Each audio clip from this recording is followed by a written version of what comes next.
Hi, Derek. Lovely to see you again. You too. I got to meet you and spend quite a bit of time with you when I did the Stepping Stones IFS course. A whole new world for me. I'd never heard about internal family systems. And I was wondering if maybe we could start with just a little bit of introduction of who you are and where you're based, and then a little bit about IFS. Sure. Thanks, Kiona. I'm just outside of Toronto, Canada. I'm up in the country looking at the trees. And I head up an organization called IFSCA. And that's based on the internal family systems model of, it's a model of therapy, but it's really based on an understanding of the personality. We now know that the personality operates as a system, and we've got a whole bunch of different parts of us. And that has revolutionized our understanding of both psychology and therapy, as you know from taking the course.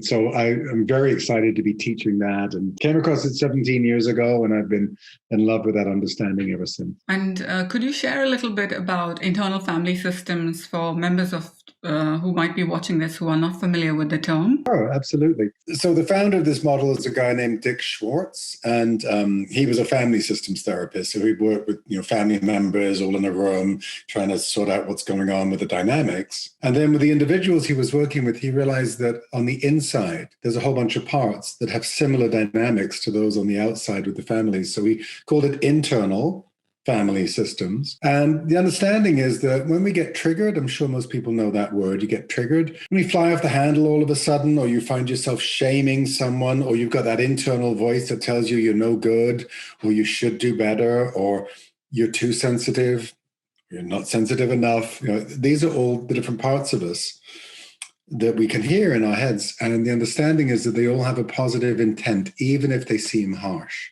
There's also a whole number of parts that learn all kinds of things in the world as we grow up, and they get fixed in their ideas. And unless we revisit them, they will stay fixed in their ideas. And that's where the connection to ideas about money comes in for people. It's so fascinating. I heard Tim Ferriss and Dr. Richard Schwartz talk about IFS, and I'm so glad that it's going mainstream. I read a little bit about you and how you started your journey into therapy by thinking that there was something wrong with you. And that's such a common experience, isn't it? And also with money, like there's something wrong with me, I'm not good enough, I'm not worthy.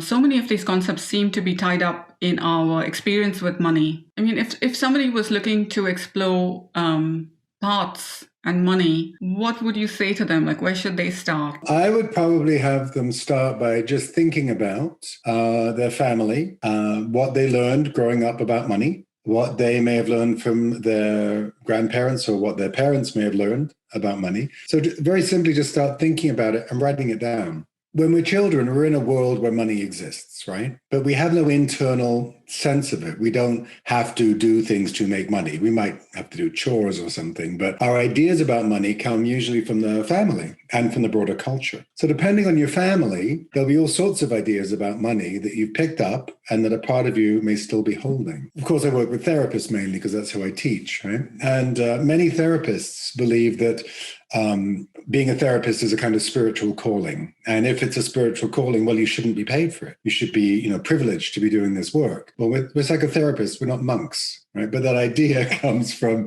both the Judeo-Christian ideology that's part of our culture in the West, and the idea that there's somehow something dirty about money. And if you're doing something healing, then you shouldn't be taking money. So that's one example. That's why a lot of therapists struggle to charge what they're worth. Because there's a part of them saying, oh, no, I shouldn't charge that much because, I'm doing good work. Well, if that part takes the lead, a bit later, another part is resentful. How come I not make as much money? I have a mortgage to pay, blah, blah, blah. And that resentment can come out towards the clients. So it's really helpful to know, where do you get your ideas that it's not okay to charge what I'm worth? And how come you're so resentful? Because those are two different parts. Again, if you write it down, what did you learn growing up? Did you have parents that stressed about money? Did you have a family that associated money with power and success? If you had that and you don't feel powerful or successful, then a part of you might say, well, I need to make as much money as possible. And that part may never allow you to rest because it doesn't have an idea of what's enough money. It just knows you have to keep making it. And that's on the other end of the scale. For me, I don't charge enough. And one client I worked with was a CEO of a multinational. He retired early. He had, a couple of houses and a boat and all the stuff that we're meant to aspire to. He was also binge drinking every other weekend, and he almost lost his partner. So in working with him, it turned out that his family of origin, very strict Italian mother, had him doing the books in the family when he was 12 and would beat him when he got it wrong. So he felt, and she kept telling him he was worthless, he was no good, wish he hadn't had this boy. So a part of him felt that, took that on, I'm completely worthless. And then another part said, I'll prove myself. I'll be a success. And that part took the lead, drove his system until he was about 55 and he retired. Then the drinking started really heavily because at 55, he'd lost his identity. He was now a retiree. And you can't say, I'm retired, but I used to, because then you sound like a loser. And it turned out that he had this young part that still felt like it was unworthy, and we had to help him with that part. You might say that's not so bad. He has a couple of houses and a yacht. But at 55, he had no connection with his adult children because he'd sacrificed his family for doing 80 hours, 90 hours a week working when the children were little. And his partner was on the verge of leaving him. So when a part of us connected to money, which is connected to shame, I'm not okay in this example, drives the system, you can be an outward success, but inwardly, you don't take it in, right? Because there's still that part that needs help. Other examples of money growing up. Did your parents fight about money? Is bankruptcy a part of your family of origin story? And if so, was it chaotic? Was it catastrophic? Was it scary when you were a kid? If so, you're going to do whatever you can to avoid bankruptcy, right? Because that's associated with that 6-7-year-old kid who's frightened. In the United States, there was the Great Depression in the 1920s. And so great-grandparents hold that, pass it on to their kids, who pass it on to their kids. So those lessons about money get passed on, even if they're not relevant today. And there's a fascinating piece I came across in the 1950s in the US, when freezers became widely available. Freezers are not cost efficient. You end up spending so much on electricity, at least in those days, that the benefits of buying, big pieces of meat and freezing them, they weren't outweighed by the financial cost. But for people whose parents were in the Depression, there's a saying in the United States, I've got meat in the fridge. And it means I'm safe. It means I'm secure. So a freezer represented safety and security. So there's all sorts of connections about money that people have. And then people talk about self-sabotage. Well, it's not self-sabotage. It's another part that has some concern about what you're doing with regard to money. So here's another example for men in particular. If I, as a man, I'm more successful than my father, and if more successful means I'm making more money, there may be some part of me saying, well, that's not good. You're going to shame him. You're going to betray him. You're going to make him feel like he's not good enough as a man. And if I don't pay attention to that voice, that little part of me, it's going to make sure I don't make more money than my dad. But then another part of me is going to be bewildered. How can I keep sabotaging myself or making poor investments? And then there's still other people who, if you did grow up in a family of origin where money was a source of conflict, they just want to push money away. I don't want to think about it. I'll just let my accountant do all that, right? If I can afford an accountant. Or I just, I don't care how much I earn. And it's this kind of averse reaction. And again, it's a young part. We talk about in the internal family systems work, we talk about that part getting triggered and then taking over. If you notice you've got this aversion to money or whatever, when you write it down or you think about it, whatever comes to mind, chances are that's a part of you. And if you can notice that, it no longer needs to take the lead and you have more choices around things like financial success. Wow. All my parts are excited listening to you. It's like a warm bath in everything that I enjoy listening to about money. Thank you. And especially the childhood piece is so important because when we're young, we're so porous and energetically open and we absorb so many things. And of course, if we have an association that, I will be more loved if I'm successful and successful looks like this, then it's that never-ending drive to get more from a place of complete scarcity. And so there's never that feeling of balance that I've got enough, in which case I might ignore everything else in my life that brings me happiness because what I want to do is accumulate. And then, like you said about religion, like I was raised Roman Catholic, and sometimes we have the biblical quote wrong. I think it's the love of money that is the root of all evil. But of course, it gets confused to money is bad. And so, you have this, if I am to be a good person and a noble person, then I must be above money. And yet we live in this world where we want to be good people, but we also need to have enough. And and then when we override those parts, then we get resentful if we're too generous. So I find internal family systems fascinating because what it does is it allows you to be in touch with all these different parts and then come back in some sort of balance. Yes, that's right. That's right. That's what the work is about. So when you talk about scarcity, it's really it's an emotional scarcity, right? That you said we all want to be good people. Well, the understanding with the internal family systems, understanding of the personality is we are all good people. You're a good person. I'm a good person. We're all inherently good people. You'd never look at a baby. That's my daughter behind me. You'd never look at that baby and say, what's wrong with you? You're not a good person. It makes no sense, right? So if it doesn't make sense for a baby, it doesn't make sense for us. Now, there may be parts of us that have done extreme things, and there may be parts of us that have hurt people. If they have, they've always believed it's because they're in service of us and because they've needed to, right? So this isn't an excuse for bad, hurtful behavior, but it's about understanding the different parts of us in extreme places that can result in that. Because at our core, we're good. And if there's a part of us that believes I'm not good, that's the emotional scarcity. We have the therapeutic tools to help out that part, so it no longer needs to hold that belief. And then the part trying to prove I'm good in the capitalist structure by making money can relax. That's where the balance comes in more. And then there's more time for, as you say, other things in your life, family, walking the dogs, getting out in nature, doing things that feel more relaxed and less driven. Not this productivity sort of hamster wheel, but just finding joy and fulfillment in the activities and experiences of life, of which there are so many. Yeah. And yet most of us, we need a certain amount of money if we're not monks. So we're living in the system that we live in. Well, I came across some research recently, a few years ago, and it was again in the United States. And you might have been more current on this than I am, but at the time it showed that there was no association beyond making $60,000 a year. There was no increase in happiness. Making 70, 80, 90, 250, $500,000 did not increase people's happiness, but probably increased their, what I call a productivity manager. We all have a productivity manager, and nothing wrong with that part of us, right? Likes to be productive. Mine loves to promote this model and put stuff out in the world like videos so people can learn about this. But I also have other parts that want to do other stuff. I have this might sound strange to anybody that doesn't know the model, but I have a young part of me, 12, 14 years old, loves to read Marvel comics. So I get Marvel comics out of the library, and he likes to have a nap and read a Marvel comic, this young part of me. So that's what we do. Productivity managers horrified by that part. You could be doing so many other things, right? You're nearly 60 years old and you're reading about Spider-Man. What's wrong with you? Blah, blah, blah, blah, blah, blah, blah, blah.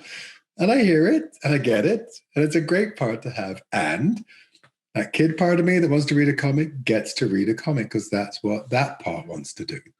So when we're able to hold in balance, the many parts that we have that all want a slice of what I call the time pie, we've got so much time. My productivity manager wants me to work 40 hours a week on being productive. My part that walks the dogs insists that we walk the dogs at least an hour a day, preferably 2 in the good weather. I have a part that wants me to go to yoga. I have a part that wants to read Marvel comics. I have a part that likes to cook, which means shopping and looking at recipes. And we all have a whole bunch of parts that all want some time. Right? So that in a balanced system, they don't all get all the time they want, but they know that it's fair. I hear them. And the time that they get is the time that they get. In a system which is more unbalanced, when you've got a productivity manager particularly concerned to producing to make money, and it's driving, you really want to get to know that part of you if you have a way of doing that. Because in terms of its drivenness, this is where people get migraines, Cleona, and other ailments. If that part is driving the system, at some point, if you get completely out of balance, another part is going to shut you down. And many highly productive people experience migraines, and the migraine is actually a part of you. If you ask it, how come you're bringing me the migraine? It will say, I'm shutting you down. You need a break. I don't know if you've ever had one, but after a migraine, people report feeling 12 or 24 hours of a really hard time have gone by, but they come out of it feeling refreshed, feeling calm. That to-do list is just as long, but they're no longer compelled by it. And it actually does give you a break and brings you back into a bit more balance, but it's a bit extreme, right? So if we can catch the extreme driving parts, find out what they're all about, what they're connected to, then we may be in a place where we can make different choices that are more balanced and just lead to a more integrated life, a calmer life, and ultimately a happier life. And the concept of asking parts to step back was novel to me. You know, I use it so much in meetings where I'll have a timekeeper part or a part that comes in to interrupt and affects my ability to be present. And then just to be able to say, I hear you, and could you please step back because this is what I'm choosing to do right now. So being able to listen to the parts and not push them away, not reject them, but to be in choice about how much you want to engage was fascinating to me. I'd never heard of that. Yeah, and to let them know that you're here, right? You're taking the lead. I'll share with you. I had a beautiful response to one of my videos today. I have some videos which are free if people are interested on shame and what shame is and how to get it out of the system. And somebody posted a reply and they said, "I have felt my whole life like there's something wrong with me." And then to understand that that's a part of me that holds the burden of that belief. They wrote that they were in tears when they realized that, because that's all that is. That's what low self-esteem is. It's a part, feels like it's not good enough, but it doesn't mean it's the truth of your whole system, right? And so we do, again, it'll sound odd to people not familiar with it, but if you listen to those parts of you, and if you become aware of them, then you could negotiate with them, right? Oh my God, we've only got 10 minutes. Okay, I hear your anxiety, and I promise I'll make the best of the 10 minutes. If you don't know how to do that, what tends to happen is you get what we call blended with that part, right? Mm-hmm. So you'll be in the anxiety of the time management for the whole meeting and probably be less productive as well. Right? So it's a way of recognizing the different parts of us, the different energies that they hold, thanking them, letting them know that we're adults now, because some of them are still rooted in being kids or teenagers trying hard. And as you mentioned, when you can do that in a meeting, you're just so much calmer. So in terms of money, I think people can write down, or if you have a meditation practice, you might want to just go inside and ask, for parts of all information about money, and then wait and see what comes your way. Because if you can get clarity on what's driving your system, if you're, if there are parts insisting that, it's not okay to make too much money, find out how come. What are they saying? Where did they learn that? Do they know that you're an adult now and that it might be okay to make enough money to pay the mortgage and put your kid through college and have a vacation? That might be okay now. And conversely, there are parts driving you saying, we have to make, lots and lots of money. Well, how come? Where did that understanding come from? Where did that belief come from? And how much? And that's a really good question for those folks that are driven. I was working with a guy who was working 80 hours a week and needed to make lots of money so he would have enough. And people say that, I just need to know that I've got enough money. That's a reasonable thing to say.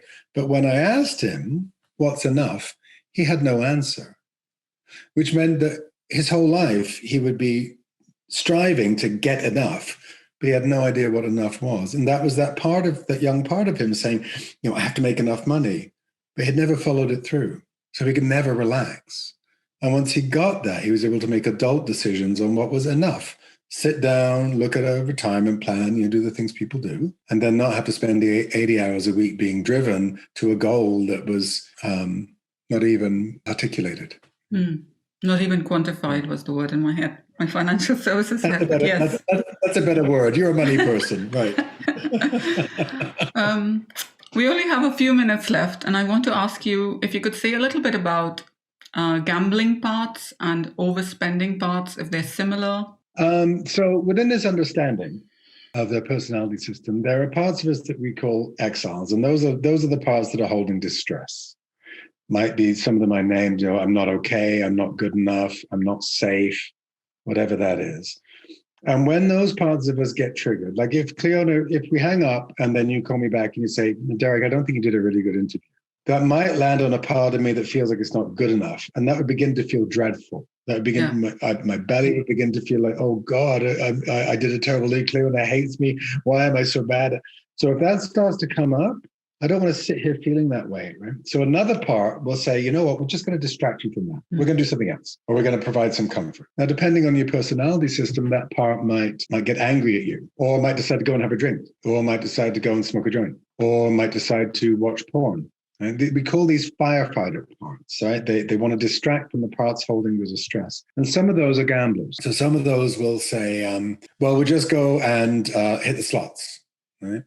I don't know if you've ever been to Las Vegas. I was there once.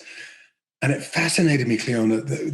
I played the slot machines when I lived in England, growing up in the pubs, and I used to enjoy those. One-armed bandits, we called them. So I'm in Las Vegas, and there's this woman feeding coins into the machine, and she gets a payout. I'm not a gambler, so when I get a payout, I go, "Oh, that's great! I made £5."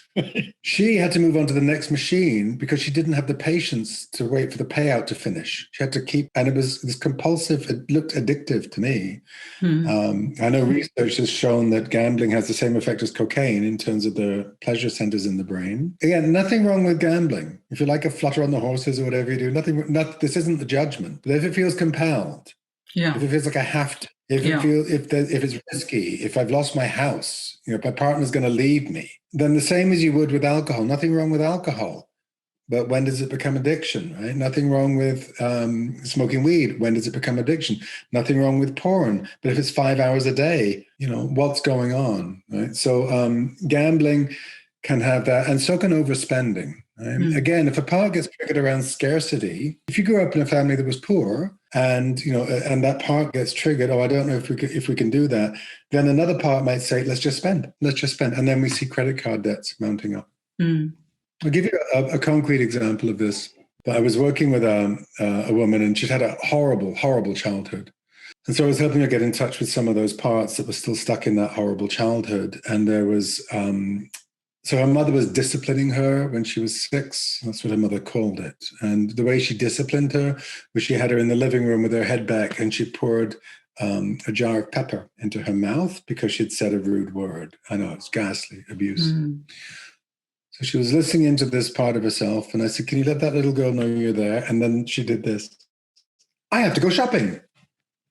Right like that. And I said, "Okay, that's a part of you, but you're in the middle of a therapy session, so you're not going to go shopping right now, but let it know that." But that's where that shopping part will jump in and try and make you feel better by compulsively buying stuff. That's why many people get bewildered. They don't know why they keep buying stuff they don't need. And again, if you ask the part of you, why do you keep doing that? It will tell you, and it will tell you how it believes it's helping. Fascinating. Really fascinating. So I know you offer courses, and I will certainly link your courses in the YouTube description. But if people wanted to read a book or learn more about this, could you suggest like one beginner level and one more intermediate level resource? Yeah, the book I'd most recommend is Introduction to Internal Family Systems by Dr. Richard Schwartz. And a lot of people like to access information via videos. So I have, I think, 60 videos on my YouTube channel.